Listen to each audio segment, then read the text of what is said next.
This is the story of the tragedy of the commons, a story about how three states are each acting selfishly by refusing to come together to sustain the natural water resources of the AFC Basin for the common good of all three of them.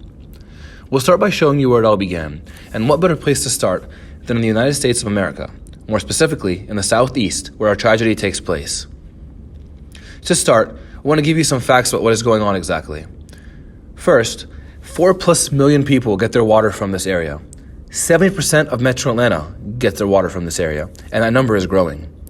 Also, this basin generates more than $290 million annually. Next, this was the #1 most endangered river of 2016. Lastly, Atlanta is projected to require 899 million gallons of water a day by 2050. Now that we have a little bit of background, let's dive a little deeper into what's going on. Our war began in 1990, when all was at peace, and each of these three states received an equal portion of the river. However, as we all know, Atlanta started growing rapidly, while Alabama and Florida remained about the same average population. It was due to this rapid growth that the state of Georgia decided that it needed more water to accommodate for its growing population. This made Alabama insanely mad, stating that Georgia had no right to take more water than them, and claiming that by taking more water, Georgia is harming Alabama, so they filed a lawsuit. Naturally, Florida realized they're not being treated fair either, so they jumped on the lawsuit with Alabama, claiming the same exact things. One would think that this would put Georgia in hot water, but Georgia rolled up its sleeves and decided they are not giving up. In 2015, another sustainable water management plan was proposed, but state leaders refused to make any commitments because the Supreme Court had already agreed to hear the case. There is evidence that the court has evaluated the plan, but we have no knowledge of public information. A special master was appointed, but that resolved nothing. Lastly, it's worth noting that since 2014, Florida has spent $57 million to litigate the water wars. Georgia has spent at least that much. All of this with tax dollars that could have been far better utilized.